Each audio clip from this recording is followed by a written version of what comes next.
This episode of News Dump is sponsored by Honey. We certainly have a lot of really dumb news for you today, and we should probably start out with some updates to stories that we've been covering recently because major headlines are changing at a rapid rate. Now, apologies to anyone who was super excited about the news that Pete Davidson was leaving planet Earth, looking at you, Kanye, because due to a delay and apparent scheduling conflict, SNL's Pete Davidson has given up his spot on Bezos' Blue Origin spacecraft. According to the LA Times, the space flight, which was scheduled to take place next Wednesday, was delayed by nearly a week to March 29th. And Davidson is, quote, no longer able to make the flight. I guess I can't go to space anymore. Oh, the 29th? No, I can't go to space on the 29th. I have something that day. How do you not shift plans in order to go to space? What could possibly be more important? It's odd that it's like, well, we have to move it back a couple of days. Well, I can't fit it into my schedule anymore. I guess his heart just wasn't in it. Yeah. Lauren Michaels was like, you can't go to space on the 29th. I'm sorry. It's we're filming something Pete, we're very doing special. rehearsals on the 29th. Yeah. We're going to need you there to do the readings. So if Bezos is taking suggestions on who to send to space later this month, now that Pete Davidson is busy, we just got word this week that someone has a completely free schedule and is no longer serving time in prison. Mr. Bezos, Jussie Smollett, is a free man and ready for the challenge of spaceflight. All right, in all seriousness, Smollett isn't going to space anytime soon, but he is actually free from prison after serving just 1 week behind bars for faking a hate crime and wasting hundreds of thousands of dollars worth of city resources and countless hours of time while officials searched desperately for the bigots, the imaginary bigots that attacked Jussie Smollett.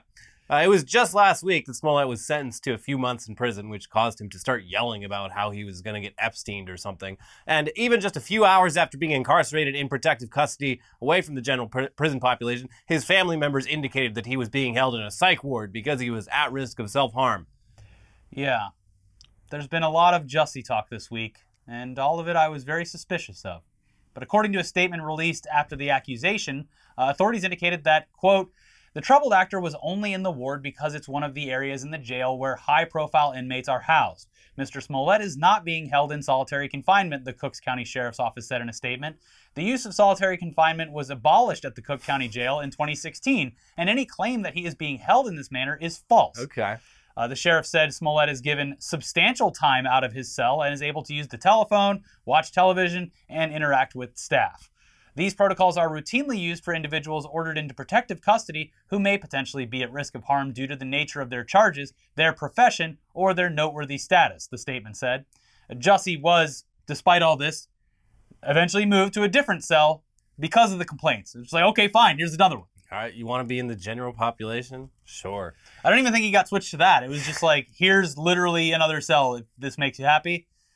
Starting to think this Jussie guy might not be trustworthy. Mm-hmm. Anyway, on Monday, Smollett's lawyers filed an emergency motion requesting that an appeals court suspend his sentence because he was already facing threats while in prison, which, okay. Literally in a special housing unit, and within 3 days, people were apparently threatening Smollett's life. Mm-hmm. Not unheard of, but also a little suspicious given his propensity for falsifying reports. This time, however, the threats were apparently made public on social media and through direct phone calls to his family for some reason. That's what the threats are coming from, public social media accounts and calls to the family. Okay.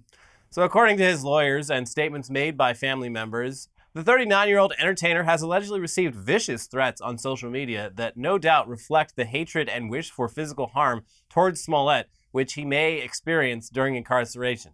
And the family also released audio of a threatening phone call they received. At this point, Smollett was still locked up and apparently in the midst of a hunger strike, according to family members. Yeah. But even his initial sentence was said to be cut in half through good behavior credits, which would mean he would be released in mid-May. Literally, his entire sentence would have been over in mid-May.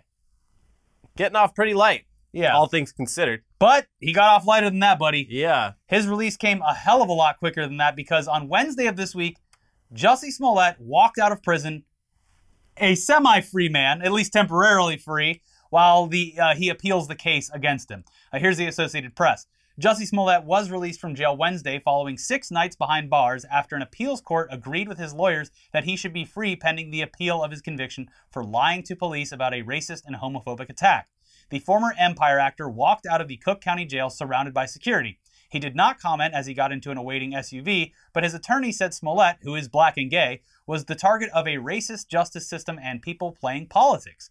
The appeals court said Smollett could be released after posting a personal reconnaissance bond of $150,000, meaning he didn't have to put down money, but agrees to come to court as required.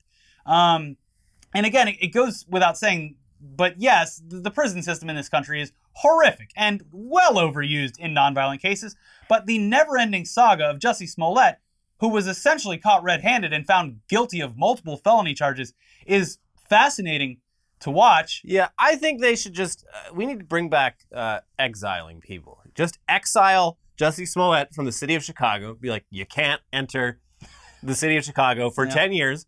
Do your thing wherever the hell you want, just not here. Even that would be more severe than what he actually got. Yeah. Being banned from a city entirely for a decade is more severe than just like waiting it out for a couple weeks. And if this appeal fails, he'll be going back into prison at a time where he would have been out after time served. It's the dumbest saga. Yes. And at this point, like, I feel like he should just serve the time and get it over with. The initial investigation costs the city and county a lot in resources, money, and time. But but also, like, this case is also wasting everyone's money, time, and resources. Yeah. And this case seems to never end. So just kick him out of the city. Say you can't come to Chicago. Sorry. I mean, realistically, Indianapolis is right over there. It's a lovely city. It feels like he's just, despite public opinion, trying to legally clear his name, because if he does serve the time, then it's like, well, yeah, then you're, I guess, admitting guilt. But at this point, I don't think it matters. The collective consciousness is just saying, Jussie, just serve the time and get it over with. Like, if he does end up getting this case thrown out or whatever, like, is his career going to rebound from? I mean, maybe what's happened to it. I don't know. You know who this rocks for? His lawyer. Oh yeah. Oh yeah, he wants to appeal again. I bill hourly, by the way. Yeah. Just do as many appeals as you want. Let's keep this case going as many hours, days, whatever you want. Yep. But let's move over to a story from this week that has it all. Memes, Pepe the Frog, NFT drama, idiots losing their money, and lawsuits. If you remember, about a year ago, we did a live stream about the documentary of Pepe the Frog and its creator, Matt Fury, who was nice enough to join us on the stream afterwards for a little interview. And at the time, he was prepping for the inevitable release of an official Pepe the Frog NFT, or NFTs as it would turn out. And in this specific scenario, it kind of made sense. I mean, Pepe had already been taken over by the internet and famously turned into a symbol for hate speech. But Pepe was initially and eventually returned to his role as an endless supply of customized cartoon reactions transformed millions of times by users online. Of course, someone was going to make Pepe the Frog NFTs, so why shouldn't the actual creator be the one to profit off of this inevitability? So in this scenario, I get it, because at least the money should go to the guy who fucking created it. Yeah. Yeah. That documentary was like one of the first times NFTs I'd even like heard of them. It was very early on, all these like weird early crypto adopters like showing off their Pepe like trading cards. Yeah, this was what? You bought that for like $10,000? What is going on? And this was before the like apes and lions and all that stuff, where it just became even dumber than it was. Because at the time it was like, yeah, artists are doing this, DJs are doing this. It's bad for the environment currently, but artists are making money off of it, so So anyway, Matt Fury did have to battle with numerous Pepe ripoff NFT projects, famously convincing OpenSea to remove a verified project from their marketplace called the Sad Frogs District, which brought in a reported $4 million at the time. Matt Fury launched NFT projects in the weeks that followed, selling the original appearance of Pepe the Frog, saying his famous line, "Feels good, man," as an NFT for $1 million worth of Ethereum at the time. Good for him. After that, Fury launched another project called Pegs DAO, and at this point, we're going to assume you're already aware of the various terms related to this NFT shit, because we don't want to go over everything again, but for the sake of clarity, DAO stands for Decentralized Autonomous Organization. Basically, the holders get to decide what happens within the organization, and in most cases, the more you hold, the more power you have. It's a web community. Yeah. In October of last year, Peg's Dow held an auction for a very limited, very special image of Pepe the Frog soaking in a pond next to a beautiful waterfall with his perky ass just peeking out of that water. It was a sexy image of this frog. This image of a frog with a sexy ass sold for over $500,000 worth of Ethereum at the time. And it turns out that wasn't the only sexy Pepe the Frog NFT. There were 500 of these cards, but the one that sold at auction was supposed to be one of a kind because 400 of those were going to be burned, and the remaining 99 would remain in the DAO, undistributed and unsold. So the auction winner, someone named Halston Thayer, had control of the ultra-rare Pepe, a Pepe that, anyone could right-click, but only he could own. That is, until the DAO decided to release 46 of the remaining 99 rare Pepes for free, thus driving down the price of the auctioned-off Pepe to a catastrophic new low. So the auction winner has now filed a lawsuit against Matt Fury for the Peg's Dow action in destroying the value of his once rare, now far less rare, Pepe the Frog picture. Here's a summary, or just a brief summary of the filing, just some opening statements from this filing. This is a real lawsuit that has to go to a real court with real judges and lawyers. All right.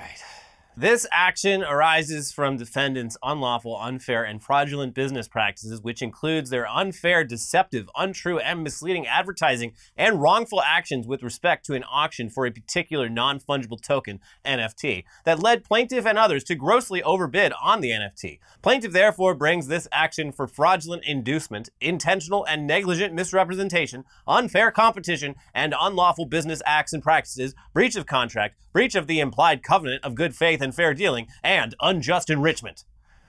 This very real legal filing then continues. Despite defendants' previous statements and repeated representations that the NFT was a rare Pepe and unique asset, i.e. a one-of-a-kind NFT, on October 24th, 2021, defendants released 46 of the 99 remaining Pepe NFTs, significantly devaluing plaintiff's Pepe NFT to less than $30,000. Hundreds of thousands of dollars less than what he paid for this purportedly unique asset. Upon information and belief, those 46 NFTs were given away for free. Which, look, this will certainly be an interesting case with a lot of implications if it ever makes its way to an actual courtroom. Basically, the only case that we could see the auction winner having is that he was tricked into buying something that he thought was unique and one of a kind, which turned out to be false, I guess. But you're buying from a DAO, they could vote at any point to do anything with it. Yeah. But also in reality, he got exactly what he paid for. His Pepe is a unique token. It's non-fungible. Just because there are others that were released for free doesn't make the link and token ID that he paid for any less unique. As we all know, you're buying a link and a receipt. His link and his receipt are still 100% unique. Your Honor? Case closed. This technically is the rarest Pepe because he has the one from the auction. Yeah. The others are just worthless JPEGs because they were given away for free. And we're not sure, we are sure that he feels bad, man. But not entirely sure that the lawsuit will be successful. It's just going to confuse and anger a judge. Though, if it is successful, it'll open the floodgates for lawsuits from speculative investors who are very, very upset that their NFTs have cratered in value after purchase across the board. Yeah. What do you mean these lazy lions aren't worth anything? Do you think I bought this because I think it looks good? Of course not. Have you seen this shit? Yeah. I bought this as a speculative asset. Mm-hmm. And then they went ahead and released more. Yeah. Can you believe it? This is bullshit. At the very least, it would be funny to see a enlarged and printed out version of this specific Pepe the Frog and his big ass inside of a courtroom while lawyers and a judge debate its value. God damn it. The judge, I don't know if this is justice, but the judge would be like, people of the courtroom, because it's not going to be a jury trial, I imagine. Do we think this is worth $500,000? I'm having so much trouble imagining Matt Fury dealing with anything, because even when he got in legal trouble with Alex Jones, he's just like, oh man, I'm just a guy. He seems very chill. I gotta go to court. Oh man. Your Honor, the guy bought in a unique token. It is still a unique token. I don't control the DAO. We didn't sell the other Pepes. We gave them away. His still has the unique token ID that represents its rarity. It's the only one that has that number attached to it, Your Honor. Anyway, we do have more news for you in just a second. But first, let's quickly thank today's sponsor for supporting our show, Honey. Honey is the easy way to save when shopping on your iPhone or computer. We all shop online. We've all seen that promo code field taunting us at checkout. But thanks to Honey, manually searching for coupon codes is a thing of the past. Honey is the free shopping tool that scours the internet for promo codes and applies the best one it finds to your cart. Imagine you're shopping on one of your favorite sites. When you check out, the Honey button appears, and all you have to do is click Apply Coupons. Wait a few seconds as Honey searches for coupons it can find for that site, and if Honey finds a working coupon, you will watch the prices drop. I, of course, always mention the various online shopping and deals that I get. Elliot, you saved a lot of money on a computer. I did. I'm getting 10, 15% off, maybe free shipping on things all the time, and I'm just waiting for that Freddie Freeman jersey to drop. I'm going to use Honey to get a discount. And racking up that Honey Gold on the side. I got a jacket with that Honey Gold, or a discount on a jacket for that Honey Gold. Honey doesn't just work on desktop, though. It also works on your iPhone if you got one. You just activate it on Safari on your phone, and you save on the go. If you don't already have Honey, you could be straight up missing out. And by getting it, you'll be doing yourself a solid and supporting this show. We'd never recommend something we don't use, so get Honey for free today at joinhoney.com/newsdump. That is joinhoney.com/newsdump. All right, back into the news now with, sadly, another NFT story because it relates directly to entertainment news, and it is a train wreck waiting to happen. Mila Kunis, the actress, has launched an NFT project that will coincide with an animated series called, of course, The Gimmicks. A little on the nose. The people who hold the NFTs associated with the project will allegedly be able to craft the narrative of the show, which sounds like a terrible idea. Yeah. And it also looks like shit. And we have no interest in watching a crypto-based cartoon where anonymous investors decide what happens. But I guess it's not for us. There's still some shred of desire out there to figure out how crypto assets can have any meaningful purpose in the world of entertainment. And because companies aren't close to milking these things monetarily, they're going to keep doing it. We're getting an NFT show that's basically written by a DAO and backed by a production studio owned by Mila Kunis.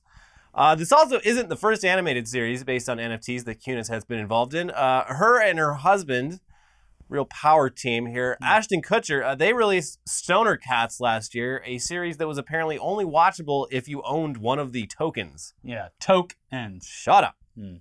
So yeah, this entire episode of News Dump feels like we're playing Mad Libs, and sorry. Anyways, here's crypto news outlet Decrypt with more on this latest project. NFTs can represent digital artwork and media, but they can also cultivate community and give holders a real say in a project's future. The Gimmicks is the latest example of that approach in action. Hailing in part from actress Mila Kunis' production studio, it's an animated series that uses Solana NFTs to let fans shape the storyline and character arcs over time. Developed by Web3 animation studio Toonstar in partnership with Kunis' Sixth Wall, The Gimmicks is an animated web series about washed-up professional wrestlers trying to get back into the spotlight of the squared circle. Toonstar CEO John Atanasio described it to Decrypt as South Park meets WWE, but interactive and greasier. Sounds like shit. It also looks like shit. The animation examples that they've shown, they are nothing to write home about, especially considering the names behind it. And just, this is a constant thing that anyone investing in this has to grapple with. There is so much money flowing through these projects. How does it look so bad? Because the talented people they don't want to work on it, I think. But I think that's probably part of it. I mean, even someone who is doing contract work, animation contract work, it's like, oh, well, even if this doesn't go anywhere, it's still getting my foot in the door at Mila Kunis' production company. But, so animation production, it's also one of those things that is a lot harder than a lot of people assume it is. It is a complex, time-consuming project with a lot of man-hours in it, and it's very easy to go off schedule and over budget and whatnot. It's the management of a animation production is it's very tricky. My wife worked in animation for a while, and when management and whatnot is bad, things go very badly very quickly. Yeah, and so my thing is though is if you're this company, a Web3 company that definitely has funding, and you're Mila Kunis, and you're putting this out. They've already got the Stoner Cats, which brought in millions of dollars or whatever. Wouldn't you want at least the promotional materials to look good and then underdeliver later? You would think, but I mean, you're doing a grift. Like, how much money do you want to burn pulling off your grift? You want to make out with as much as you can. Yeah. Well, we could have put more into the animation, but that would leave less money for me. We could make it good, or we could make it shitty. People don't care. The crypto freaks are gonna watch this shit either way. Yeah, like if you see the shit that they love, this is gonna blow their fucking minds. Because these NFTs move. Ugh, God. Yeah. The decision making portion of this, the one that's done by the hodlers, it is actually minimal at best. So I don't even see why this would be worth it to them. Is it like... It's essentially choose your own adventure. It's like a big gimmick in like the late 90s was like TV shows would have like a hotline where you vote on which character dies or whatever. Yeah. Who shot Mr. Burns? Call in and put your accusations. What should the next M&M color be? Yeah. Who shot JR? Yeah. But yeah, no, it's basically monetizing the Netflix choose your own adventure thing, except apparently they'll do it on the fly for the next episode. So they have to keep the costs low to be able to do it like that. Yeah, because animation takes a while, and if people are only voting after each episode, they have to wait to animate what happens next. This is a bad idea. It's dumb. But you look at like something like South Park, but South Park is actually $1 billion brand. So they are able to put an absolute fuck ton of money into the people who work on that show. They work nonstop. Yeah, I don't think they do the 6 days to air shit nearly as much anymore because it was like slowly killing all of them. Yeah. But I mean, it's also South Park Studios is a production company that has had literally 20 plus years to hone their workflow and actually make it and 20 years of assets that are already made and ready to use. Yeah. So, yeah. I don't see this working out. No. But yeah, I think this is pointless. I don't know if it'll ever have an audience outside of the people who mint, trade, and sell these specific tokens. So don't count on this being the next big thing on your Adult Swim or your whatever streaming app, because have any of you seen fucking Stoner Cats? I haven't seen that one, but there was that other one, the Red Ape Family. That was I think you can watch it on YouTube. It is horrible. It is the least just not funny, not entertaining, not good, poorly acted, poorly drawn. Well, if you spend I think we solved it, because if you spend actual money on the production, there's none left for the actual grift. Right. Like you're trying to maximize your. Hey, buddy, save some money for the grift. Yeah. But let's move on now to larger entertainment news, because the days of sharing your Netflix accounts with your friends, family members, and I guess sometimes dozens of other people is coming to an end. Mm-hmm. In their latest experiment, Netflix will reportedly tack on an extra member fee to your monthly bill if they notice any abnormal usage that indicates a shared account. Sharing Netflix accounts has been a thing since the on-demand streaming portion of their business first launched, and surprisingly, Netflix looked the other way for quite a while before announcing that they were not only aware of the practice, but would be taking steps to dissuade users from continuing to do it. They gave everyone a taste, got them hooked. We didn't know how good we had it until after the pandemic, when all these companies were like, we can exploit the shit out of the public. Yeah, and it appears as though this is more for the people abusing their sharing privileges by just handing out their passwords to almost anyone, and less so for people who maybe share a password with a spouse or a distant family member. But not distant in the sense of like second cousin, but distance in actual physical distance. Yeah. Like my dad has a tab on my Netflix account. He watches Ozark and that's it. Yeah, I can't imagine them like going after people who have like maybe 2 or 3 distinct IP addresses consistently logging in. Like that seems like... Yeah, it'd be a bit different if it's 10 different IPs like all at the same time. Yeah, that's worth pursuing, I think. Well, yeah, for now it seems, I guess, to be kind of fair how they're approaching this. They will allow you to share your account with family, but they could ding you if they see strange logins and usage from outside of a small group of approved users. Also, this is just for 3 South American countries for the time being. Mm-hmm. They're kind of just dipping their toes They've done this before and then pushed it to pushed it to So here's Ars Technica with more. Netflix will soon charge an extra fee for sharing accounts with people in other households. The fee will roll out in Chile, Costa Rica, and Peru over the next few weeks and potentially go worldwide at a later date. Members on our standard and premium plans will be able to add sub-accounts for up to 2 people they don't live with, each with their own profile, personalized recommendations, login, and password at a lower price. 2,380 CLP in Chile, $2.99 USD in Costa Rica, and 7.9 PEN in Peru, Netflix said in an announcement yesterday. Based on current conversion rates, it all comes about $2 or $3. According to Variety, Netflix, quote, will notify members in those 3 countries who share their account outside their household about the new options. A member may be prompted to verify their account only if a device outside their household logs into the account. Netflix may then ask the user to verify the login from the device by sending a verification code. About a year ago, Netflix started showing warnings to some users who borrow login information. The warning said, if you don't live with the owner of this account, you need your own account to keep watching. So there you go. It's pretty safe to assume that something like this will eventually roll out to other countries. Like they have let everyone get away with this knowingly for quite a while. So expect to change those passwords and clamp down on who can access your account if you have been sharing. You get on the website, you could just deauthorize. Yeah, really easily. All the machines real quick. Or if you've been watching on a friend's account, don't be surprised if they shut you out in the future. You're going to find out who your real friends are.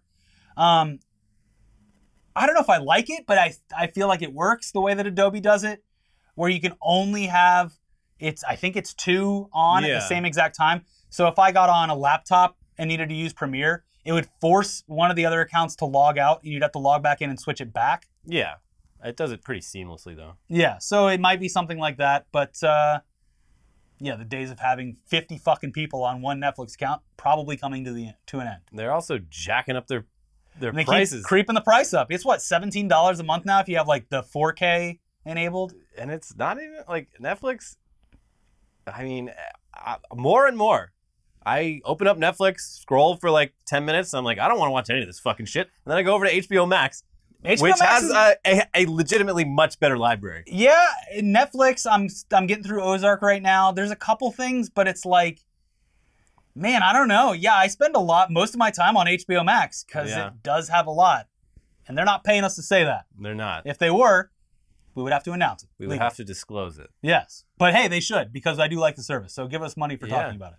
Anyway, finally, and arguably the biggest news of the week related to the streaming landscape, Discovery Plus is officially merging with HBO Max, which means that, in theory, all the content that was available on Discovery Network's standalone premium paid subscription app will migrate over to HBO Max, where users of that premium paid subscription app will now have access to it. We're not sure if this means a price increase or some kind of add-on fee in order to access Discovery content through HBO Max, or if there will be an entirely new app developed after the merger, HBO Discovery Max Plus. But a lot of those ideas sound stupid. Yes. Just put the Discovery content on HBO Max. Be done with it. Yes, that would be the best case scenario. That way people will actually watch it, because if people weren't paying the $5 that it cost to access it before, they're not going to pay that as an add-on just because it's slightly more convenient to not have to switch apps. I would love to meet that person. It's like, finally. And it's already, the most expensive. HBO Max? Yeah. I think it's cheaper than Netflix now, or the same price. Well, yeah. They're all slowly creeping up. But it has the biggest library, so it's kind of worth it. I mean, you get the entire HBO catalog, especially which can keep now. you busy for a long time. Especially now. But yeah, I did the trial of Discovery Plus. I can't remember what it was that I watched. Probably some crime documentary where I was like, okay, $4, let's go. I don't want to watch ads.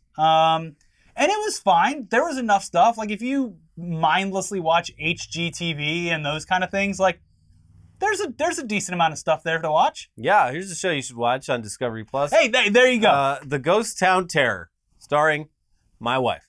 Yeah. Which just premiered last week. It's also on regular Discovery TV, so set your DVRs. It's on Travel Channel. Travel Channel. So set your DVR, because that counts as a view. That's right. Yeah.